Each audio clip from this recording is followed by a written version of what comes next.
Hello বন্ধুরা, আমি চলে এসেছি লিসা অনেকদিন পর আমরা একটা খাওয়ার ভিডিও নিয়ে, যেটা হয়েছিল বঞ্চিদের অন্নপ্রাশনের খাওয়া দাওয়া। তো সেখানেই হয়েছিল জমিয়ে খাওয়া দাওয়ার মধ্যে প্রথমেই ছিল আমাদের পাতে ঝুরি আলু ভাজা বাদাম দিয়ে, দেন চলে এসেছিলো আমাদের পাতে নবরত্নের মতো একটা জিনিস, সব বিভিন্ন রকম সবজি দিয়ে জাস্ট অসাধারণ ছিল। দেন আসলো আমাদের পাতে সোনামুগ ডালটা দিয়ে চচ্চড়ি বা ওই সবজি যেটা আছে সবজিটা দিয়ে আর ঝুরি আলু ভাজা, তিনটাকে মিক্স করার পর মুখে দেওয়ার জন্য যে একটা বাঙালির স্বর্গসুখ সেটা বুঝতে পারা যায়।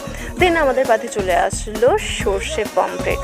হ্যাঁ, সর্ষে পমফ্রেট খুবই সুন্দর, ফ্রেশ ছিল ভীষণ রকমভাবে, ওটা তো খেলামই। দেন আমাদের পাতে চলে আসলো পটল, পটল আলু চলে আসলো, পটল আলু চিংড়ি, সেটার মধ্যে দিয়ে মানে ব্যাপারটা জমে আলাদা ব্যাপার হয়ে গেল। দেন আসলো আমাদের পাতে কাতলা মাছের কালিয়া, দেন চাটনি পাঁপড়ের কম্বিনেশন আমি প্রায় প্রত্যেক ভিডিওতেই বলি।